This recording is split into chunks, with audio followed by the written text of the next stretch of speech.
હર હર મહાદેવ। પહેલા તો જગતનો નાથ, જગતનો પિતા આપણા નગરમાં જે ફરવા નીકળ્યા છે એમના પરિવાર સાથે, તો અમે શિવના ગણ તરીકે એક અમારી જે આખી ટીમ છે જે નવનાથ મહાદેવનો અભિષેક કરી અને અમારો જે સંકલ્પ હતો એ આજે પૂરો થયો છે।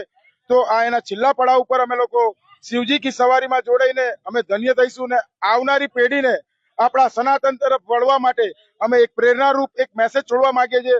Roaring riders Vadodara always social કામ માટે જોડાયેલું છે। તો હર હર મહાદેવ, નમઃ પાર્વતી પતે। બસ આ એક ભગવાનની ભક્તિમાં એક અમારું નાનું યોગદાન આપીશું અને અમારી ટીમ જોડાઈને ભગવાન સાથે મહાદેવની જોડે જોડાઈને અમે બી એક ભક્તિમય રૂપમાં આગળ વધીશું। શિવજી કી સવારીમાં અઘોરી બાબાઓનું આ ગ્રુપ ભારે આકર્ષણનું કેન્દ્ર બની રહેશે। તો લોકસત્તાના તમામ દર્શકોને ફરી એક વખત આજે શિવરાત્રી મહાપર્વની શુભકામનાઓ। કેમેરામેન કેતન રાણા સાથે જય સોની, લોકસત્તા જનસત્તા, વડોદરા।